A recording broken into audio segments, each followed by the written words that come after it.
Hello everyone, welcome two plus minus.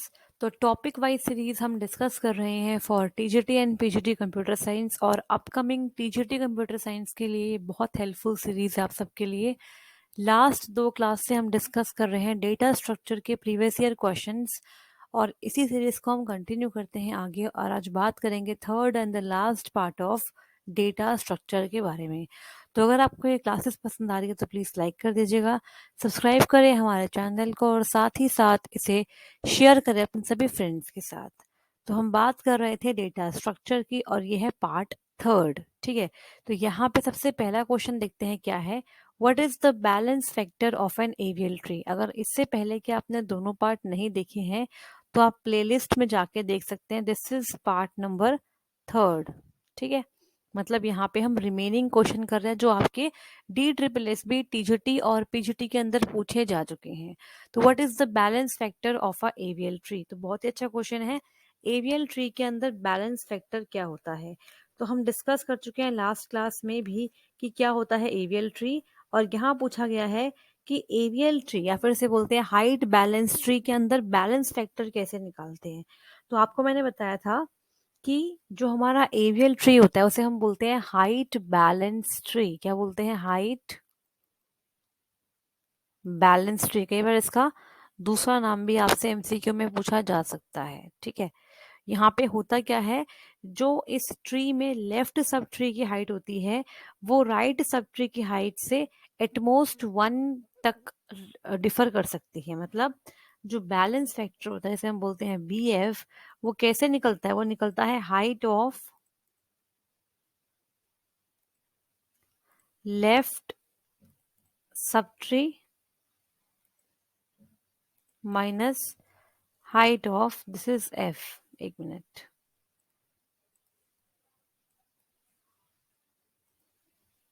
ठीक है, ये लेफ्ट लिखा हुआ था,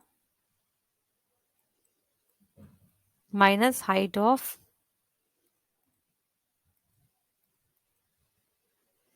राइट सब ट्री। ठीक है, इससे निकलता है आपका बैलेंस फैक्टर। अब बैलेंस फैक्टर की 3 पॉसिबल वैल्यू हो सकती है, या तो 0, या तो 1, या तो फिर -1। ठीक है, अगर बैलेंस फैक्टर की वैल्यू 0 है इसका मतलब क्या है कि दोनों जो आपके सब ट्री है वो सेम हाइट के, लेफ्ट भी और राइट भी। अगर बैलेंस फैक्टर की वैल्यू 1 है इसका मतलब क्या है कि जो आपका लेफ्ट सब ट्री है उसकी हाइट ज्यादा है राइट सब ट्री से। और अगर बैलेंस फैक्टर की वैल्यू -1 है इसका मतलब क्या है कि राइट सब ट्री की हाइट ज्यादा है as compared to left sub tree. तो हमें बेसिकली करना क्या होता है, सारे लीव्स को एक सेम लेवल पे लाना होता है, इसे बोलते हैं हाइट बैलेंसिंग ट्री और एवियल ट्री। अब यहाँ पर आपसे पूछा है बैलेंस फैक्टर कैसे निकलता है, तो आपको दिख रहा है यहाँ पे कि ऑप्शन नंबर डी करेक्ट है। Height of left sub tree minus height of right sub tree आपके 1 से बड़े नहीं होने चाहिए, मतलब 0, 1 और -1 की ही रेंज आपके लिए अलाउड है। तो यहाँ पे option number 4 is correct. Next आगे बढ़ते हैं, बात करते हैं अगले क्वेश्चन की। Which of the following statement is not true. तो एग्जाम में आपको सबसे इंपॉर्टेंट जो होता है वो होता है क्वेश्चन को अच्छे से पढ़ना, नॉट का ध्यान देना। अगर आपने नॉट नहीं देखा होगा तो आपको जरूर से क्वेश्चन करने में दिक्कत आएगी और इस तरीके से गलत आंसर भी मार्क कर सकते हो आप।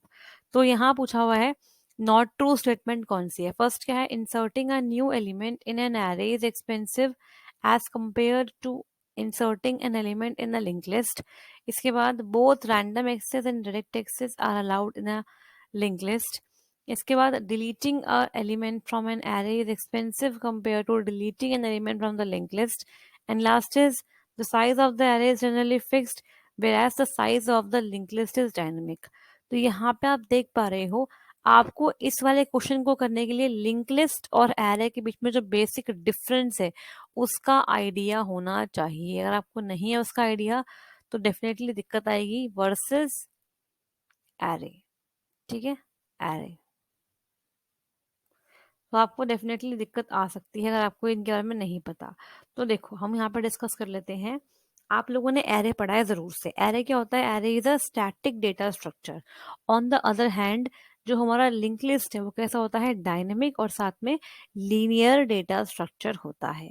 इसका मतलब क्या है, यहाँ पे हम जो एलिमेंट्स हैं उन्हें कलेक्ट करते हैं, तो कलेक्शन ऑफ डेटा एलिमेंट्स होता है यहाँ पे और उन्हें हम नोड्स कहते हैं। और हर एक नोड आपस में कनेक्ट होती है विद द एड्रेस फील्ड। ठीक है, तो हर एक नोड में दो चीजें होती है, पहला तो होती है इंफॉर्मेशन जो उस एलिमेंट के बारे में है, दूसरा it contains the address for the next node. तो कुछ इस तरीके से बनती है हमारी लिंक लिस्ट। अगर हम बनाए, जैसे मान लो ये लिंक लिस्ट है, दिस इज स्टार्ट पॉइंटर जो कि स्टार्टिंग वाले नोड का एड्रेस कंटेन करेगा। इसके बाद वी हैव दिस, एक मिनट,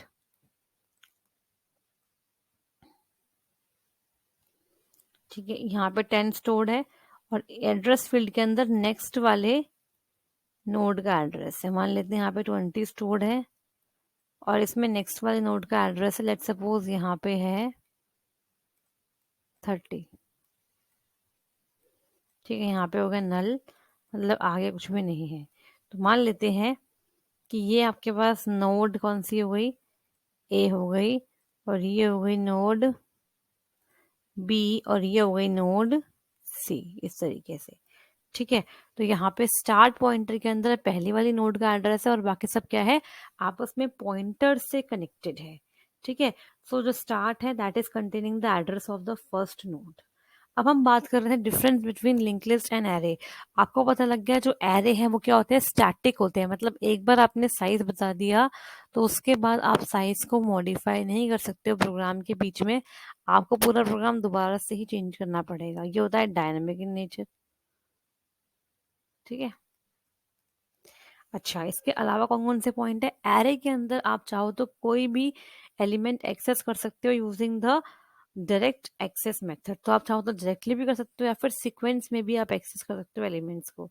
और लिंक लिस्ट में क्या होता है कि डायरेक्टली एक्सेस कर नहीं सकते, आपको हमेशा सिक्वेंशियल मैनर में मूव करना पड़ेगा, बिकॉज यहाँ पे क्या है, एड्रेस फील्ड स्टोर है नेक्स्ट वाले इंस्ट्रक्शन की। ठीक है, इसके बाद यहाँ पर अगला पॉइंट क्या बनेगा, अगला पॉइंट ये बनेगा कि जो एरे होते हैं वो कॉन्टिग्युअस मेमोरी एलोकेशन लेते हैं, जबकि जो लिंक लिस्ट है वो नॉन कॉन्टिग्युअस मेमोरी एलोकेशन लेती है। इसके अलावा यहाँ पर लिंक लिस्ट में प्रॉब्लम क्या है, पॉइंटर है, तो पॉइंटर्स को मैनेज करना पड़ता है, थोड़ा सा टीडियस टास्क हो जाता है इस तरीके से। लेकिन लिंक लिस्ट में क्या है, नो नीड ऑफ पॉइंटर्स। ठीक है, इसके बाद अगर हम बात करें एरे की, तो एरे में क्या होता है कि मेमोरी का वेस्टेज बहुत होता है, लेकिन अगर हम बात करें लिंक लिस्ट की तो यहाँ पे मेमोरी का वेस्टेज बिल्कुल नहीं होता है। ठीक है, इसके बाद नेक्स्ट बढ़ते हैं। अब यहाँ पर हम देखते हैं स्टेटमेंट कौन कौन सी सही है, कौन कौन सी गलत है। तो inserting a new element in array is expensive, बिल्कुल ठीक बात है। एरे के अंदर जब आप एलिमेंट्स को ऐड करते हो तो एक्सपेंसिव होता है as compared to link list. इसका प्रूफ अगर आप देखना चाहें तो कैसे होगा, जैसे मान लीजिए, जस्ट अ मिनट, मान लेते हैं हमारे पास एक कोई एरे है, इस तरीके से एक एरे बना लेते हैं। ठीक है, वर्टिकल बनाया मैंने एरे, यहाँ पर इसका नाम ए है, एरे का नाम। ठीक है, यहाँ पर क्या है, ए ऑफ 0 है,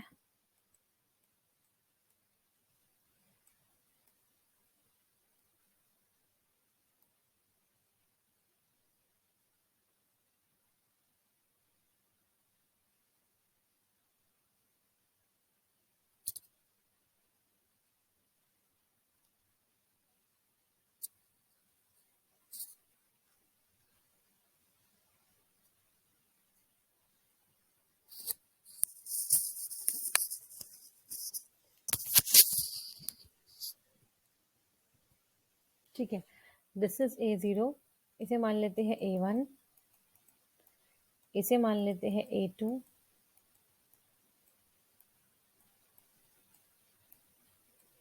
अप टिल मान लेते हैं A9 तक है। ठीक है, तो in all we have 10 indexes.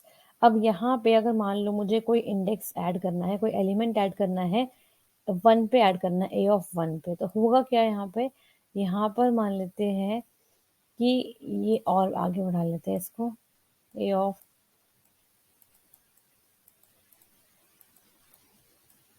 10 और 11 कर लेते हैं। ठीक है, ये आपका होगा 11। ठीक है, इस तरीके से।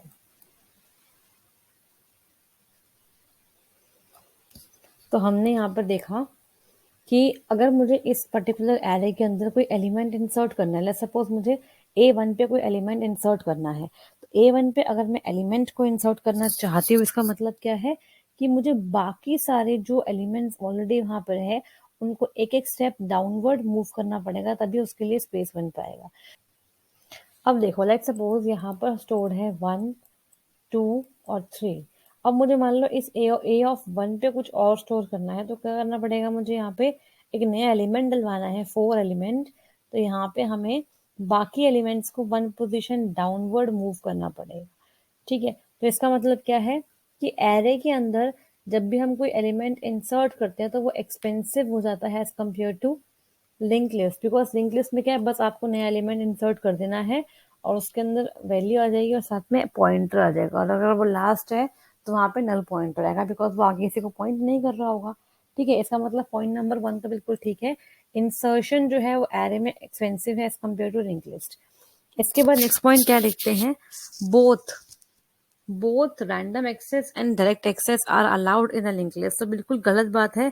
लिंक लिस्ट के अंदर हम सिर्फ सिक्वेंशियल मैनर में मेमोरी एक्सेस कर सकते हैं डायरेक्टली, या फिर आप बोलो डायरेक्ट एक्सेस नहीं हो सकता। ठीक है, रैंडम एक्सेस भी नहीं होगा, और क्या होगा आपका? सिर्फ सिक्वेंशियल मेमोरी एक्सेस ही होगा। ठीक है, इसके बाद deleting an element from the array is expensive compare to deleting an element from the link list. बिल्कुल ठीक बात है। सेम तरीके से अगर मैं डिलीट करती हूँ किसी एलिमेंट को तो मुझे शिफ्टिंग करनी पड़ेगी, तो वहां पर डिलीशन करना भी क्या होता है यहाँ पे? आसान होता है। ठीक है, अब हम आगे बढ़ेंगे और बात करेंगे अगले स्टेटमेंट की। यहाँ पर क्या है? The size of the array is generally fixed whereas the size of the linked list is dynamic। बिल्कुल ठीक बात है कि एरे का साइज क्या होता है? स्टैटिक होता है, मतलब फिक्स होता है। On the other hand link list क्या होती है? डायनेमिक होती है और लीनियर भी होती है। इसका मतलब आंसर क्या था? Option number B is absolutely correct. बढ़ते हैं आगे, बात करेंगे अगले क्वेश्चन की। Next is quick sort algorithm is based on which algorithm design technique. तो मैंने आपको कल की क्लास में बताया था कि जो क्विक सॉर्ट होता है उसके अंदर पिवट वैल्यू हम डिसाइड करते हैं और उसके अकॉर्डिंग हम सॉर्टिंग करते हैं। तो यहाँ पे जो आंसर बनेगा वो बनेगा डिवाइड एंड कॉन्कर। पहले एक बड़ी प्रॉब्लम को सब पार्ट्स में डिवाइड करते हैं और फिर इन सब पार्ट्स को सॉल्व करके दोबारा से कंबाइन करके अगेन फुल प्रॉब्लम का सोल्यूशन फाइंड आउट कर लेते हैं। ठीक है, आगे बढ़ते हैं, बात करेंगे अगले क्वेश्चन की। और क्विक सॉर्ट की जो टाइम कॉम्प्लेक्सिटी है उसे आप क्या करोगे? कमेंट बॉक्स में बताएंगे टाइम कॉम्प्लेक्सिटी तीनों केस में, बेस्ट, एवरेज और वर्स्ट। ठीक है, टाइम कॉम्प्लेक्सिटी बताओगे किसकी? क्विक सॉर्ट की। जरूर से आप कमेंट बॉक्स में इन्हें बता दीजिएगा ताकि आपकी रिवीजन अच्छे से हो पाए। Quick sort. ठीक है,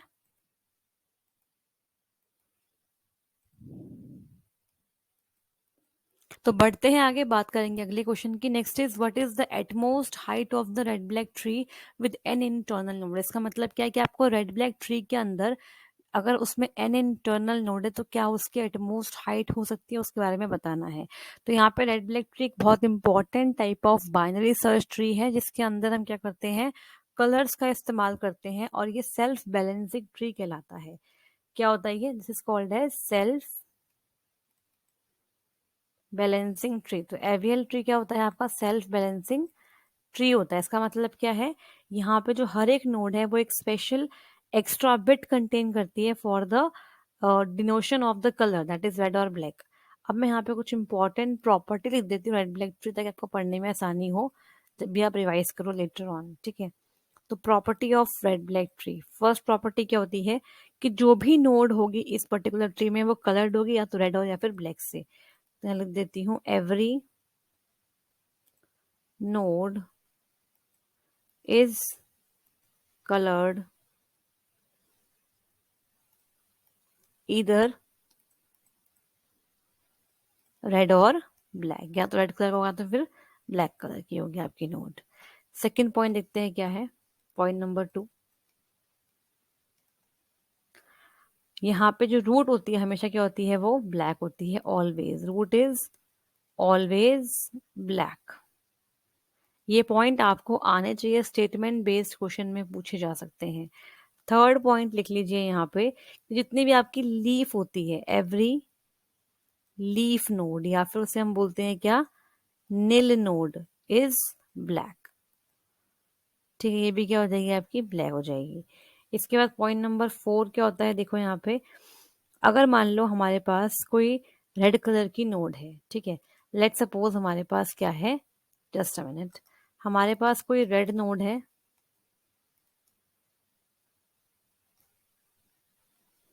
ठीक है, और इसके पास चिल्ड्रन है, तो रेड नोड के जो भी चिल्ड्रन होंगे यहाँ पे, मान लो उसके 3 चिल्ड्रन है, तो जो भी चिल्ड्रन होंगे वो कैसे होंगे, वो ब्लैक कलर के होंगे। ठीक है, चिल्ड्रन कैसे होंगे, ब्लैक कलर के होंगे। इसके अलावा एक मोस्ट इंपॉर्टेंट पॉइंट जैसे हम बोलते हैं क्या, ब्लैक डेप्थ। इसका मतलब क्या है, जितनी भी नोड होगी आपके रेड ब्लैक ट्री के अंदर, उसमें जो भी आपका पाथ बनेगा उस नोड से लेके किसी भी डिसेंडेंट लीफ तक, ठीक है, उसमें same number of black nodes होंगे। ठीक है, ट्री में जब भी हम ब्लैक लेंथ निकालते हैं तो मतलब क्या है उसका, कि उस लीफ से लेके उस लीफ के, सॉरी, उस नोड से लेके उस लीफ तक के। तो देखो, जब भी हम रेड ब्लैक ट्री बनाते हैं उसमें हम बात करते हैं ब्लैक डेप्थ की।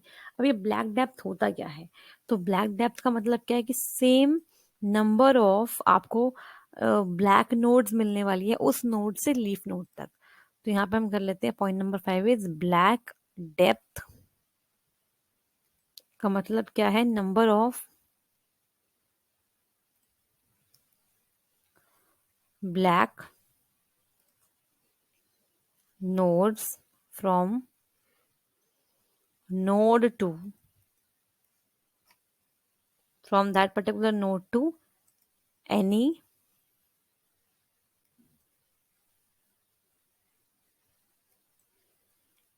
descendant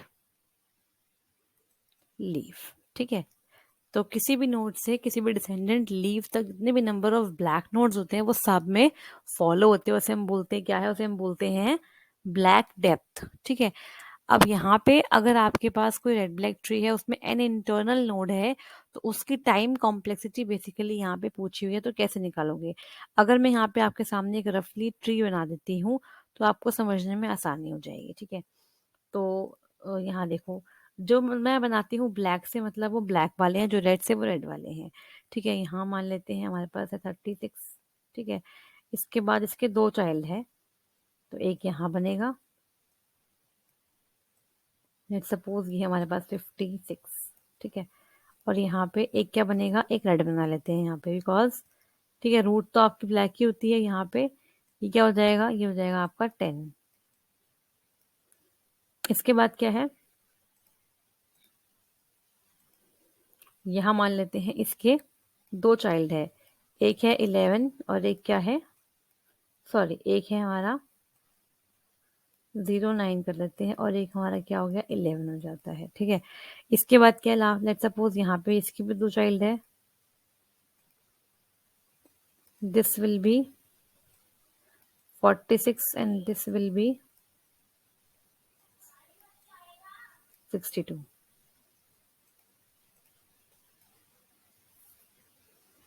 ठीक है, अब देखो यहाँ पे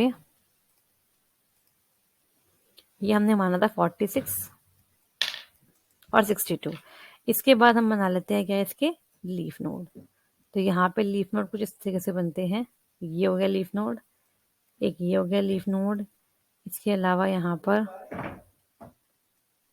this is leaf node, leaf node, leaf node और लीफ नोड। ठीक है, अगर हम बात करें यहाँ पे इसकी, तो यहाँ पे इसका मैं एक लेवल बढ़ा देती हूँ। लेट सपोज यहाँ पे आ जाएगा आपके पास 13, और यहाँ पे आ जाएगा हमारे पास 19। ठीक है, अब क्या होगा, अब यहाँ पे हम बनाएंगे इसकी ट्रीज, मतलब लीव्स। तो ये हो जाएगा नल, ये हो जाएगा null, this is null and this is also null. तो इसे बोलते हैं क्या, रेड ब्लैक ट्री। अब यहाँ पे आप चाहो तो नंबर लिख लो, नील है ये, नल या फिर नील एक ही बात है। दिस इज नील, ठीक है, दिस इज ऑल्सो नील, नील, नील, मतलब नील रिप्रेजेंटिंग व्हाट, लीफ। तो यहाँ पे मैं NIL नील लिख देती हूँ। तो मैंने आपको एग्जाम्पल के साथ बता दिया रेड ब्लैक ट्री क्या होता है। जब भी एग्जाम में आपसे पूछते हैं कि कोई रेड ब्लैक ट्री है, उसके अंदर n इंटरनल नोड है, तो कितने उसकी हाइट होगी, तो क्या होगी, 2 log to the base 2 n+1। इसको अच्छे से याद कर लेना, ये रिपीटेड क्वेश्चन है, पहले भी आ रखा है, दोबारा आ सकता है। ठीक है, तो option number C is absolutely correct, 2 log 2 bracket में n+1। नेक्स्ट आगे बढ़ेंगे, which of the following data structures can be used to efficiently implement a priority queue। तो यहाँ पूछा हुआ है कि अगर हमें प्रायोरिटी क्यू को इम्प्लीमेंट करना है तो किस डेटा स्ट्रक्चर का आप इस्तेमाल कर सकते हो। अब देखो यहाँ पर क्या है, प्रायोरिटी क्यू का मतलब क्या होता है, क्यू तो आप जानते हो क्या होता है। अब यहाँ पर एलिमेंट्स को तो इंसर्ट करना है, लेकिन हर एलिमेंट के पास अपनी अपनी प्रायोरिटी है। तो यहाँ पे हम कुछ रूल्स फॉलो करते हैं। जैसे यहाँ बनती है दो टाइप की क्यू, एक बनती है असेंडिंग प्रायोरिटी क्यू, एक बनती है डिसेंडिंग प्रायोरिटी क्यू। ठीक है, तो असेंडिंग का मतलब क्या होता है भाई, असेंडिंग का मतलब ये होता है कि जैसे मान लीजिए कि आपको जो एलिमेंट्स इंसर्ट करने हैं इस वाली क्यू के अंदर, वो तो आप किसी भी ऑर्डर में कर सकते हो, जो भी आपको ऑर्डर मिल रहा है करंट वाला उसमें आप डालते जाओगे। लेकिन जब भी आपको डिलीट करनी होगी कोई पर्टिकुलर एलिमेंट, तो डिलीट करते टाइम पे आपको असेंडिंग प्रायोरिटी क्यू के अंदर क्या देखना पड़ेगा कि किसकी सबसे छोटी प्रायोरिटी है, उस वाले एलिमेंट को पहले डिलीट करा जाएगा। ठीक है, ऐसे ही अगर हम बात करें डिसेंडिंग प्रायोरिटी क्यू की, तो उसमें भी यही होता है कि इंसर्ट तो आप कर दोगे उसी ऑर्डर में जिस ऑर्डर में वो आ रहे हैं अपनी प्रायोरिटी के साथ साथ, लेकिन जब डिलीशन करोगे तो आपको सबसे पहले हाईएस्ट प्रायोरिटी वाले एलिमेंट को ही डिलीट करना होता है। इसका हम ध्यान देते हैं। अब मान लो कोई दो एलिमेंट ऐसे आ गए आपके पास जिनकी सेम प्रायोरिटी है और दोनों को इंसर्ट करवाना है आपके क्यू के अंदर, तो यहाँ पे हम FIFO first in first out basis पे ही इंसर्शन करवाते हैं। ठीक है, तो आई होप आपको यहाँ पे जो इम्पोर्टेंट मैंने बताया वो समझ में आ गया होगा। मैंने इसको लिखवाया नहीं है, लेकिन जो मैंने बताया है इसे आप थोड़ा सा स्पीड कम करके सुनेंगे तो आपको समझ में आ जाएगा और आप अपने लैंग्वेज में बना के लिख भी सकते हो। तो यहाँ बोला है कि अगर मुझे प्रायोरिटी क्यू बनानी है तो कौन से डेटा स्ट्रक्चर का आप इस्तेमाल कर सकते हो। तो यहाँ पे जो इसका आंसर है वो है हीप। आप हीप ट्री का इस्तेमाल करोगे। आपको पता है प्रायोरिटी है, और यहाँ पे आप जानते हो एक बनेगी असेंडिंग ऑर्डर वाली प्रायोरिटी क्यू और एक बनेगी डिसेंडिंग ऑर्डर वाली प्रायोरिटी क्यू। तो आप जानते हो एक होता है मैक्स हीप, एक होता है मिन हीप। तो यहाँ पे काम करेगा मिन हीप और यहाँ पे काम करेगा मैक्स हीप। ठीक है, क्योंकि मिन हीप में क्या होता है कि आपके सारे जितने भी रूट एलिमेंट है वो लीफ से होने चाहिए छोटे, और यहाँ पर उल्टा है, जितने भी रूट एलिमेंट है वो लीफ से क्या होंगे, बड़े होंगे। ठीक है, तो यहाँ पे आप हीप ट्री से हीप ट्री का इस्तेमाल कर सकते हो in order to implement a priority queue. I hope आपको यहाँ पर समझ में आ गया होगा। नेक्स्ट बढ़ते हैं आगे, बात करेंगे अगले क्वेश्चन की। Next is consider the following graph, what is the weight of the minimum spanning tree. तो यहाँ पे आपको ग्राफ दिया हुआ है, पूछा गया है कि मिनिमम स्पैनिंग ट्री का क्या वेट होगा।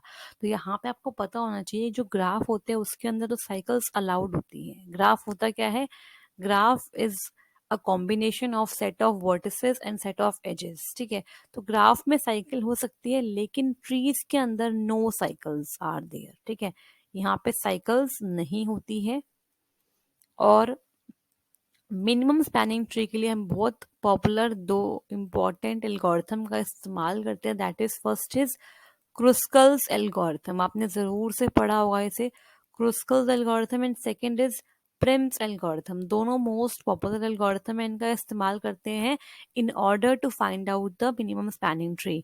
अब इसका मतलब क्या है, स्पैनिंग ट्री का मतलब होता है कि आपको ध्यान देना है कि आपकी स्पैनिंग ट्री में वो सारी नोड्स आनी चाहिए जो ग्राफ के अंदर है, लेकिन आपको जो वर्टिसेस है वो इस अकॉर्डिंग चूज करने है कि आपके मिनिमम स्पैनिंग ट्री बन के आए, मतलब मिनिमम वेट का बन के आए। तो यहाँ पे अगर हम बात करें क्रुस्कल्स की, मैं यहाँ पे क्रुस्कल्स का इस्तेमाल करके आपको minimum spanning tree that is MST बना के दिखाती हूँ। बाकी आप इसको प्रिम्स से भी करके देख लेना एक बार। तो देखो क्रुस्कल में होता है सबसे छोटे वेट वाली वर्टेक्स को पहले उठाते हैं। तो आपको दिख रहा है क्यू से लेके आर का क्या है वेट 5 है, इसी को हम उठा लेते हैं। क्यू से लेके आर का वेट क्या है 5 है। इसके बाद क्या करते हैं, यहाँ पे इससे बड़ा जो वेट है वो क्या है 10 है। तो 10 जो हमारा है वो हमारे पास आ गया एस और आ गया हमारे पास टी। इसका वेट कितना हो गया 10 हो गया। अब 5 और 10 के बाद क्या है 15। आपको ध्यान देना है साइकिल नहीं बननी चाहिए। तो अगर मैं यहाँ पे इन्हें करती हूँ कनेक्ट, तो हो गया 15, साइकिल अभी नहीं बनी है। इसके बाद हाईएस्ट क्या है 20। अगर मैं 20 यहाँ लगा दूंगी तो साइकिल बन जाएगी ये वाली, दिस बिकम अ साइकिल। इतना बन गया आपका साइकिल, तो ये अलाउड नहीं है। इसका मतलब मैं 20 वाले को सेलेक्ट नहीं कर सकती हूँ। तो क्या करना पड़ेगा हमें यहाँ पे हमें नेक्स्ट वाली नोड को देखना है, जो नेक्स्ट वाली वर्टेक्स को देखना है। अब यहाँ पे 20 के बाद 25 जो है, एक मिनट, 25 अगर मैं यहाँ लगाती हूँ तब भी क्या बन जाएगी, साइकिल बन जाएगी। इट मीन्स ये भी आप नहीं लगा सकते हो, इसको भी हटाओ। तो अब हमारे पास क्या है, एक ही नोड रहेगा, दैट इज पी नोड। तो पी आपके पास यहाँ है, और 25 के बाद क्या है आपका वेट 30 है, 30 आप यहाँ लिख दो। इसका मतलब ये बन के आ गया हमारे पास एमएसटी, जिसके अंदर सारी नोड्स भी हैं और साथ ही साथ मिनिमम वेट हमारे पास आने वाला है। सबको ऐड कर लो, 30 प्लस में 5 प्लस में 15 प्लस में 10, so this is 30 plus 20 plus 10 which is equal to 60। तो ये इस क्वेश्चन का हो गया आंसर। आई होप आपको समझ में आ गया होगा। नेक्स्ट बढ़ते हैं आगे, बात करेंगे अगले क्वेश्चन की। और एक चीज और, आपको कमेंट सेक्शन के अंदर क्या करना है, क्रुस्कल और प्रिम्स की वर्स्ट केस टाइम कॉम्प्लेक्सिटी बतानी है दोनों एल्गोरिथम्स की, ठीक है। चाहे तो आप वर्स्ट भी बता दो, एवरेज बता दो, और साथ में आप यहाँ पे बेस्ट भी बता सकते हो। जितना ज्यादा आप लिखोगे, टाइप करोगे, उतना आपको याद होता रहेगा, ठीक है। नेक्स्ट क्वेश्चन देखते हैं। If complete graph has n nodes then it will have how many edges. तो ये जो क्वेश्चन है ये ग्राफ से आया हुआ है। कंप्लीट ग्राफ आपने जरूर से पढ़ा होगा अपने सिलेबस के अंदर। तो कंप्लीट ग्राफ का मतलब क्या होता है, एक वो ग्राफ जिसके अंदर क्या होता है कि हर एक नोड से हर एक दूसरे नोड पे जाने का रास्ता अवेलेबल है, उसे बोलते हैं कंप्लीट ग्राफ, ठीक है। याद रखना क्या होता है कंप्लीट ग्राफ, मतलब कि एक जो वर्टेक्स है वो हर एक वर्टेक्स से कनेक्टेड है। जैसे मान लेते हैं यहाँ पे मैं बनाती हूँ एक कोई ग्राफ ए बी सी यहाँ बना लेते हैं और डी यहाँ बना लेते हैं, ठीक है। अब देखो यहाँ पे ये कुछ इस तरीके से है, ठीक है। ये इससे भी कनेक्ट है और इससे भी कनेक्ट है, मतलब हर एक वर्टेक्स हर एक दूसरी वर्टेक्स से कनेक्ट है। जैसे कि ए है वो बी से भी है, सी से भी है, डी से भी है, डी भी है, ए से भी है, सी से भी है, बी से भी है, सी जो है वो ए से भी है, बी से भी है और डी से भी है। तो ये बन गया कंप्लीट ग्राफ। अब अगर आपसे पूछते हैं यहाँ पे कितने नंबर ऑफ टोटल एजेस बनने वाले हैं, तो आप ध्यान दो, अगर मैंने यहाँ पे एन की वैल्यू 4 रखी है नंबर ऑफ नोड्स, तो कितने एज बन रहे हैं, 1 2 3 4 5 और 6। तो ये बन रहे हैं 6। तो 4 इंटू 4 माइनस 1 इज 3, बाय में 2 दैट इज इक्वल टू 2, बन गया 6। तो इसका मतलब जो कंप्लीट आपके ग्राफ होते हैं उसके अंदर एन एन माइनस 1/2, ये आपने जरूर से मैश टोपोलॉजी में पढ़ा होगा नंबर ऑफ लिंक्स के बारे में। तो एन एन माइनस 1/2 जो होता है वो होता है अनडायरेक्टेड ग्राफ के लिए, ठीक है। इसको आप अच्छे से रिवाइज भी कर लेना और प्रिम्स वाला भी आप लगा के देख लेना। आगे बढ़ते हैं। Next is which of the following statement is false about a B tree of order M. तो यहाँ पे बी ट्री से क्वेश्चन दिया हुआ है और पूछा इनमें से कौन सी स्टेटमेंट जो है वो फॉल्स है रिगार्डिंग बी ट्री। तो बी ट्री के बारे में आपको पता होना चाहिए। देखो बी ट्री क्या होते हैं, जैसे हमारे पास होते हैं एरियल ट्री, ऐसे ही हमारे पास होते हैं B tree. Here B stands for balance tree, B stands for balanced M way tree. M way का मतलब क्या, जितने भी वे का आप बनाओगे उसको बोलेंगे एमवे, ठीक है। अब देखो बी ट्री अगर है किसी भी ऑर्डर एम का, तो उसको ऑर्डर एम का बनने के लिए कुछ ना कुछ प्रॉपर्टीज का फॉलो करना पड़ेगा। फर्स्ट प्रॉपर्टी क्या होती है, देखो जब भी अगर ये हमारा क्या है बैलेंस्ड एमवे ट्री है, मतलब जितनी भी लीफ होगी वो सारे सेम लेवल पे होने चाहिए, तभी तो बनेगा ना बैलेंस ट्री। इसका मतलब जो लास्ट ऑप्शन है वो तो पहले ही क्या हो गया हमारा, कॉन्ट्राडिक्ट कर रहा है, ये तो रॉन्ग ही हो गया है, ठीक है। लीव सारे सेम लेवल पे होने चाहिए। इसके अलावा क्या है कि जो आपकी रूट है उसके कम से कम एटलीस्ट टू टू चिल्ड्रन होंगे और एटमोस्ट कितने होंगे, एम चिल्ड्रन होंगे। मैं लिख देती हूँ यहाँ पे, जो रूट है उसके पास एटलीस्ट 2 चिल्ड्रन होंगे, मतलब कम से कम 2 होंगे। और अगर हम बात करें एटमोस्ट की, एटमोस्ट, तो एटमोस्ट यहाँ पे होंगे हमारे पास टोटल एम चिल्ड्रन, ठीक है। इसके बाद अगर हम बात करें नेक्स्ट पॉइंट की, तो वो क्या बनेगा, नेक्स्ट पॉइंट ये बनेगा जितने भी इंटरनल नोड्स जो होती है हमारे बी ट्री के अंदर, इंटरनल नोड के पास इंटरनल नोड्स हैं, internal nodes has at least, ठीक है, और एटमोस्ट कितने हो सकते हैं, एटमोस्ट m चिल्ड्रन हो सकते हैं, ठीक है। इसके बाद थर्ड पॉइंट देखते हैं क्या है यहाँ पे। अब देखो यहाँ पर जो आपकी वैल्यू लेफ्ट साइड में स्टोर्ड है वो वैल्यू क्या होनी चाहिए, छोटी होनी चाहिए as compare to right side of the node, ये आपको पता होना चाहिए, ठीक है। यहाँ पे बस मैं एक और पॉइंट ऐड कर देती हूँ, and that is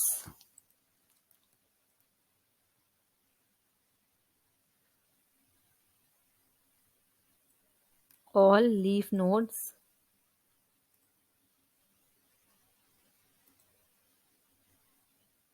must have at same level,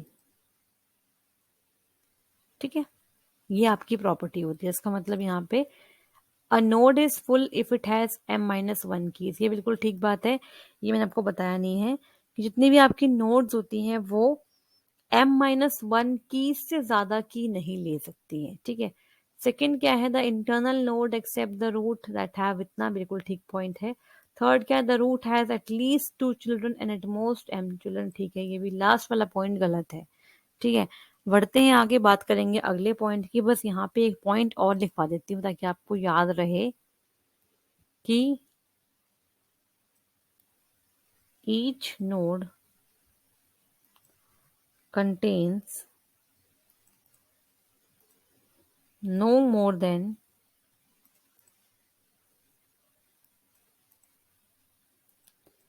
m-1 keys, ठीक है। m-1 कीज से ज्यादा वहां पर जो नोड है वो कंटेन नहीं कर पाएगी। बढ़ते आगे, बात करेंगे अगले क्वेश्चन की। Which of the following statement is are correct about red black binary tree, तो आपने देखा सेकंड क्वेश्चन भी आ गया है रेड ब्लैक बाइनरी ट्री से। फर्स्ट पॉइंट क्या है, every node is either red और ब्लैक, तो आप जानते हो ये बात तो कि एक जो नोड है वो या तो होगी रेड या तो होगी ब्लैक, हमने इन पॉइंट्स को अभी डिस्कस भी किया था previously. Second is every leaf node is red, तो क्या एवरी लीफ नोड रेड होती है, मतलब ये क्या हो गया, गलत हो गया। Third is when a node is red both of its children is black, बिल्कुल ठीक बात है। अगर आपकी कोई नोड रेड है तो आप उसके जो दोनों चिल्ड्रन होंगे वो क्या होंगे, ब्लैक होंगे। और अगर आपकी नोड क्या है, ब्लैक है, तो उसके दोनों चाइल्ड क्या होंगे, आपके रेड होंगे, जैसे हमने यहाँ पे इस वाले एग्जाम्पल में बना के देखा भी था। जस्ट अ मिनट, ये रहा, ठीक है। तो ब्लैक वाले के रेड होते हैं, रेड वाले के क्या होते हैं, ब्लैक होते हैं। बढ़ते हैं आगे, बात करेंगे आगे, देखो ध्यान से। तो यहाँ पे इस क्वेश्चन का आंसर आ गया था only first and third are true, second में क्या है आपके एरर है। बढ़ते हैं आगे, बात करेंगे नेक्स्ट क्वेश्चन की। What is the complexity of selection sort algorithm, तो इस क्वेश्चन का आंसर आप जानते हैं ऑर्डर ऑफ एन स्क्वायर होता है।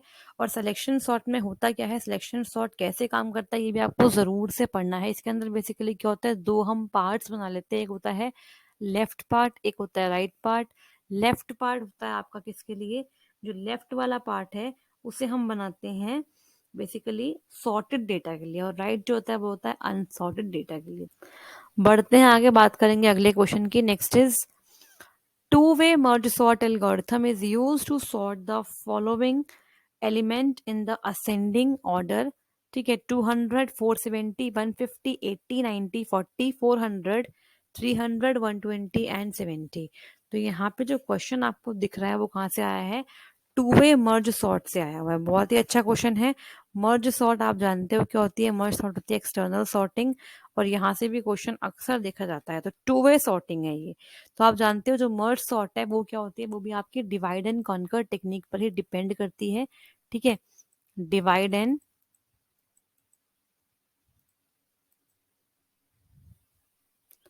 कॉन्कर टेक्निक पर डिपेंड करती है। इसकी जो टाइम कॉम्प्लेक्सिटी है, बेस्ट केस, वर्स्ट केस और एवरेज केस की, वो होती है order of n, log to the base two n, ठीक है।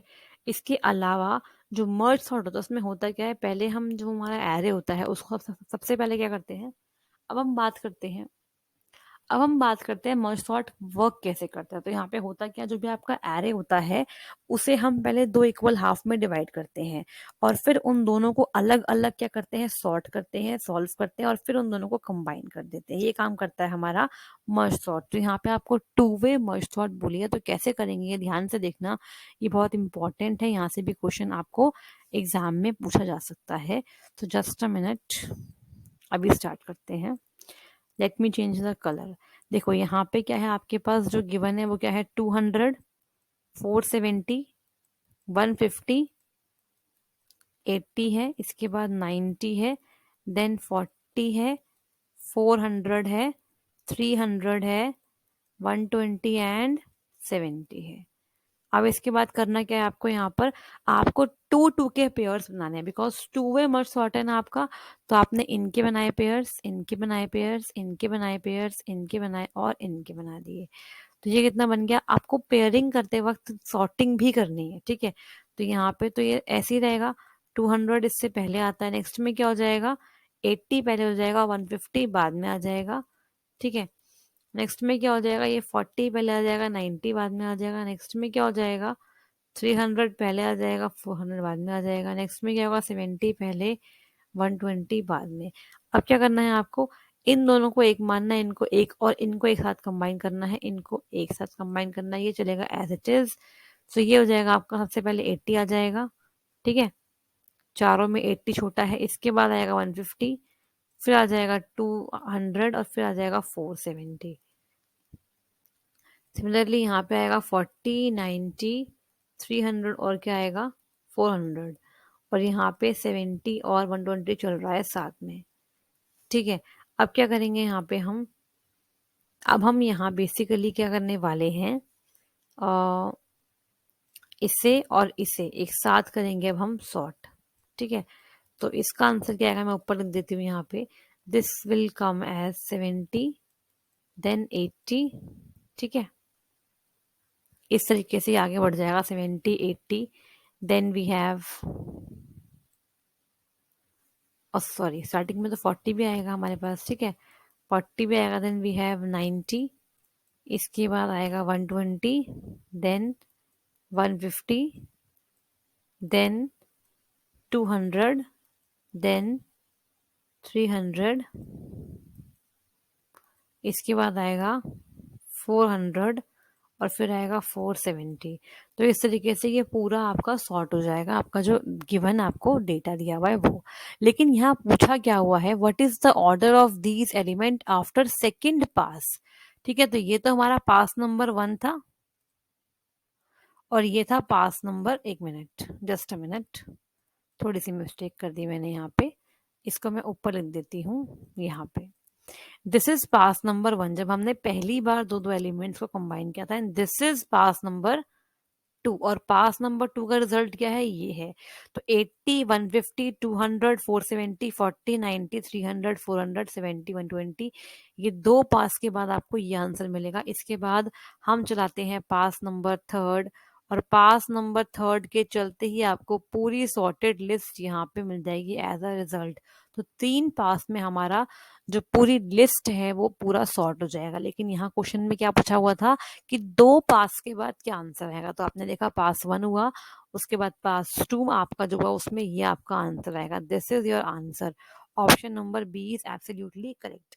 नेक्स्ट आगे बढ़ते हैं, consider a sorted array of, ये हो गया आपका 10 लाख एलिमेंट्स, ठीक है। What is the maximum number of comparison required to find the location of an item using binary search. तो आप जानते हो binary search is one of the most efficient algorithm to search the element in an array. अब यहाँ पे जो इसकी time complexity होती है वो होती है order of log to the base 2n, this is worst case time complexity, ठीक है। अब बोला है अगर हमारे पास n की वैल्यू गिवन है, n is what, n is 10 lakh, तो क्या हो सकती है इसकी नंबर ऑफ टोटल कंपैरिजंस। तो यहाँ पे अगर हम ऑर्डर ऑफ log n में पुट करते हैं इसकी value log to the base 2 और n, अब देखो यहाँ पे आपको 10 लाख को 2 की पावर्स के अंदर लिखना है। तो 2 की पावर 10 आप जानते हो कितनी होती है, 2 की पावर 10 होती है 1024। और अगेन अगर मैं इसको ही 2 की पावर 10 से ही मल्टीप्लाई कर दूं 1024, तो 1024 इंटू 1024 ये कुछ कुछ आपका 10 लाख से ऊपर जाने वाला है।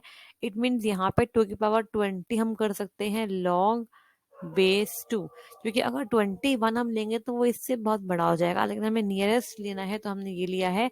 तो आपको पता है अगर यहाँ पे इस तरीके से ये भी सेम है ये भी सेम है तो आंसर कितना आ जाएगा, 20 आ जाएगा। ठीक है, तो option number D is correct. Next आगे बढ़ेंगे। What is the value of the start next info in the given list? बहुत ही आसान सा क्वेश्चन है, लिंक लिस्ट से क्वेश्चन है। क्या बोला गया है आप जानते हो, ये आपका स्टार्ट पॉइंटर है। मान लेते हैं ये 100 पे रखा हुआ है, तो स्टार्ट में क्या है 100 स्टोर्ड है। ठीक है, मान लेते हैं 200 पे स्टोर है, तो यहाँ पर क्या होगा, इस नेक्स्ट वाले पॉइंटर पे 200 होगा। मान लेते हैं ये 300 पे स्टोर है, तो यहाँ पे आ जाएगा 300। और मान लेते हैं ये 600 पे स्टोर है, तो यहाँ पे आ जाएगा 600। लास्ट इज नल, मतलब ये आगे आगे पॉइंट नहीं कर रहा है। अब बोला क्या है, स्टार्ट के नेक्स्ट में, इसे हम बोलते हैं आगे वाले को इन्फो। किसी भी नोड के दो पार्ट होते हैं, इन्फो या फिर नेक्स्ट पॉइंटर। ठीक है, ध्यान से देखो। अब देखो यहाँ पे सॉल्व कैसे करेंगे। यहाँ बोला क्या है, स्टार्ट के नेक्स्ट में, तो स्टार्ट क्या है आपके पास 100 है, 100 का नेक्स्ट क्या है, देखो स्टार्ट, आप डिकोड करो इसको, स्टार्ट का नेक्स्ट बोला हुआ है। अब भाई स्टार्ट तो हमारा ऑलरेडी 100 स्टोर करके बैठा हुआ है, तो 100 का नेक्स्ट क्या है, 100 के नेक्स्ट में क्या है 200 है, तो यहाँ से हम पहुंच गए 200 पे। इसके बाद इसका भी नेक्स्ट बोला हुआ है आपको, इसका भी नेक्स्ट, तो 200 ये रहा, 200 का नेक्स्ट क्या है आपका 300 है। ठीक है, और 300 पे क्या दिया आपको, इन्फो बोली है। तो 300 वाली जो नोड है उस पे क्या है, इन्फो क्या है आपकी 128। तो answer is 128। Option number D is correct. ठीक है, इस तरीके से आपको सिंपली तरीके से सॉल्व करना था। लिंक लिस्ट का क्वेश्चन था, बहुत ही सिंपल क्वेश्चन है। नेक्स्ट बढ़ते हैं आगे, बात करेंगे अगले क्वेश्चन की। How many different binary search trees can be constructed with 6 different nodes? तो बहुत ही अच्छा क्वेश्चन है। यहाँ पे आपको डायरेक्टली फॉर्मूला अप्लाई करना है फॉर द कैटलन नंबर। ठीक है, तो यहाँ पे फॉर्मूला होता है, इसे हम बोलते हैं कैटलन नंबर। इस पर बेस्ड क्वेश्चन आपको देखने को मिल सकता है, तो इसको अच्छे से आप याद कर लेना। जस्ट अ मिनट, एक मिनट। देखो क्या बोलते हैं, इसे हम बोलते हैं कैटलन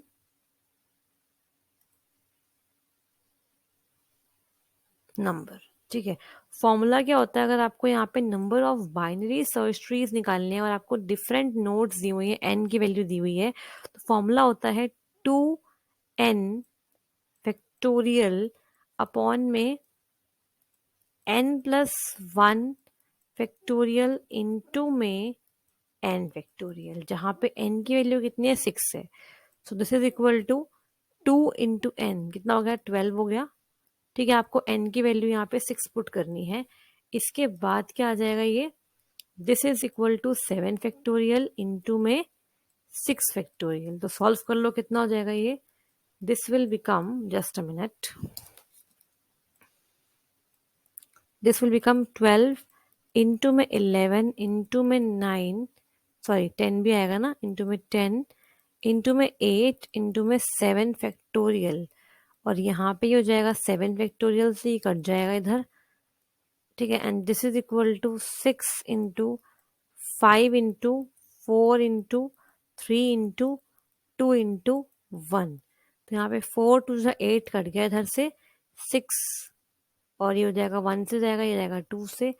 इसके बाद यहाँ पे है हमारे पास 3, ये जाएगा यहाँ पर 3 से, यहाँ पे है 5, ये जाएगा ऊपर से 2 से। सो वी हैव 11 इंटू में 2 टू द 4, और ये हो जाएगा 3। तो 11 इंटू में 12 कितना होता है 132। इसका मतलब option number D is absolutely correct. 132 ही आपके total number of binary search trees बन सकते हैं एंड डिफरेंट नोड्स के साथ।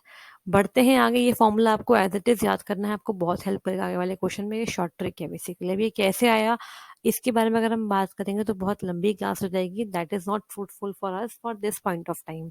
आगे बढ़ते हैं, next is question is a complete binary tree T have n leaf nodes. What is the number of nodes with degree 2 in the tree T? ठीक है, तो यहाँ पर complete binary tree बनाना है टी नाम का, जिसमें n लीफ नोड है और बताना क्या है इसमें कितनी ऐसी नोड्स हैं जिसकी डिग्री 2 है। तो कैसे करेंगे, पहले हम बनाते हैं कंप्लीट बाइनरी ट्री। तो कंप्लीट बाइनरी ट्री होता क्या है, एक वो ट्री जिसके अंदर सारे लेवल्स फिल्ड होते हैं except possibly the last level, और जो लास्ट लेवल होता है अगर वो कम्प्लीटली फुल नहीं हो पाता तो जितना हो सकते हैं हम लेफ्ट साइड के जो एलिमेंट्स हैं उन्हें फिल करने का ट्राई करते हैं। तो यहाँ पर देखो एग्जाम्पल के लिए मान लेते हैं हमारे पास ये एक ट्री है, ए हो गया, बी, सी, हमें सारे लेवल्स फिल करने हैं except possibly the last level. This is D, ठीक है, this is E, F, G, then we have H, I और जे, इतना मान लेते हैं। मैंने यहाँ पे लेफ्ट साइड तक सारा फिल कर दिया last level. This is level number 0, this is level number 1, this is level number 2 and the last is level number 3। अब देखो यहाँ पर अगर हम बात करें एन की, एन क्या गिवन है हमें, नंबर ऑफ लीफ नोड्स। तो अगर एन देखे तो क्या क्या है, जिस भी नोड के फर्दर चाइल्ड नहीं उन्हें हम बोलते हैं लीफ नोड। तो यहाँ पे no child, zero child, zero child, zero child और जीरो चाइल्ड और जीरो चाइल्ड, मतलब यहाँ पे 1 2 3 4 5, here we have 5 leaf nodes. ठीक है, 5 क्या है हमारे पास, लीफ नोड्स है, दिख रहा होगा।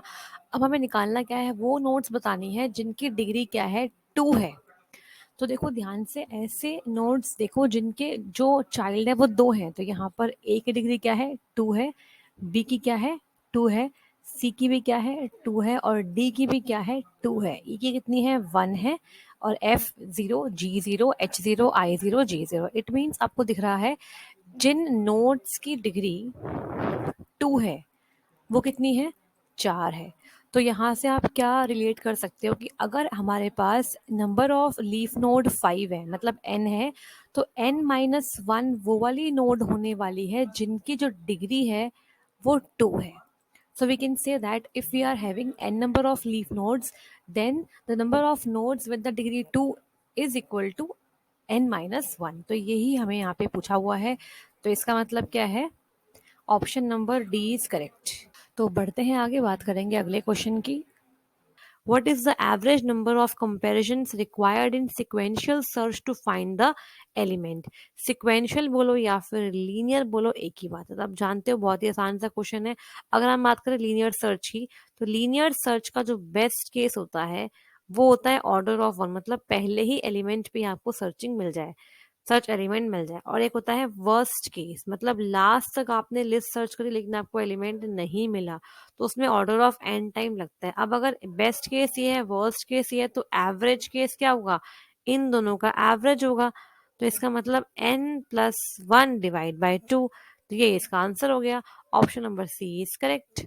ठीक है, इसका एवरेज हो गया। नेक्स्ट क्वेश्चन इज देखो, which statement is true about condition of overflow in circular queue. तो सर्कुलर क्यू से यहाँ पे क्वेश्चन है, आप जानते हो क्या होती है सर्कुलर क्यू। ठीक है, अगर आपको पता है व्हाट इज सर्कुलर क्यू तो आप डेफिनेटली इसके बारे में 2 से 3 पॉइंट्स डाल सकते हैं कमेंट सेक्शन के अंदर। तो मैं यहाँ पे आपको बता देती हूँ क्या होती है सर्कुलर क्यू। देखो, जो नॉर्मल क्यू होती है उसमें क्या होता है, प्रॉब्लम आती है ओवरफ्लो की, उसे ओवरकम करने के लिए हमने इस्तेमाल किया सर्कुलर क्यू। मतलब क्या है कि नॉर्मल क्यू में स्पेस होने के बाद भी क्या होता है कि प्रॉब्लम आ जाती है आपकी ओवरफ्लो की। तो उस टाइम पर क्या होता है, जब आपका जो रियर है वो आपका एंड तक पहुंच जाता है, तो रियर इज इक्वल टू मैक्स-1 जैसे ही पहुंचता है तो वो बोल देता है कि आपका ओवरफ्लो हो गया। जबकि आपका जो फ्रंट है वो आगे से खाली हो जाता है, तो आगे स्पेस होती है लेकिन स्टिल आपका आता है ओवरफ्लो। इसे ओवरकम करने के लिए हम लेकर आए किसे, सर्कुलर क्यू को। सर्कुलर क्यू में होता क्या है, जब जैसे ही आपका जो रियर है वो मैक्स-1 तक पहुंच जाता है, उसके बाद वापस से क्या आ जाता है, आपका फ्रंट इज इक्वल टू 1 पे ही आ जाता है, जिससे क्या होता है सर्कुलर फैशन में एलिमेंट स्टोर हो जाते हैं और यहाँ पे जो है ओवरफ्लो की जो कंडीशन है वो क्या हो जाती है, ओवरकम हो जाती है। तो इसका मतलब कि जब फ्रंट इज इक्वल टू 1 होता है यहाँ पे, rear is equal to n होता है, बिल्कुल ठीक बात है। और जब हम एलिमेंट्स को देखें तो फ्रंट इज इक्वल टू रियर+1, बिल्कुल ठीक बात है, रियर से एक ज्यादा होता है आपका फ्रंट। ठीक है, तो यहाँ पे आपको समझ में आ रहा होगा किस तरीके से हम काम करते हैं सर्कुलर क्यू के साथ।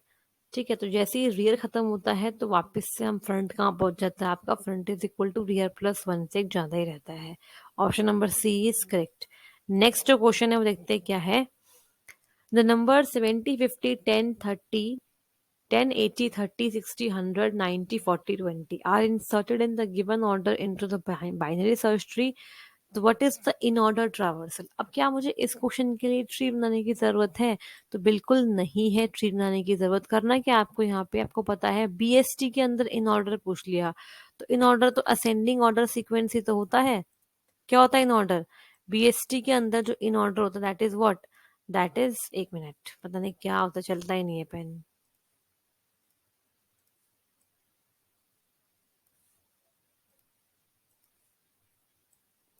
अब देखो यहाँ पूछा क्या है आपसे, पूछा है इन ऑर्डर ट्रावर्सल, मतलब क्या है इसका मतलब कि बीएसटी के अंदर जब भी इन ऑर्डर पूछेंगे तो वो क्या होता है, असेंडिंग ऑर्डर में ही होता है, असेंडिंग ऑर्डर में होता है। ठीक है, तो इसका मतलब क्या हो गया, इसका मतलब ये होगा कि आपको इस क्वेश्चन के लिए ट्री बनाने की जरूरत है ही नहीं।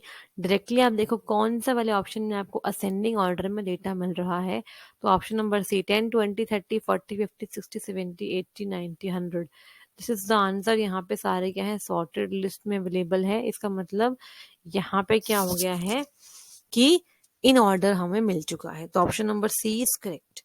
तो आज की क्लास के क्वेश्चन तक कैसे लगे जरूर से अपना फीडबैक देना। नेक्स्ट क्लास में हम स्टार्ट करेंगे what, we will try to complete operating system.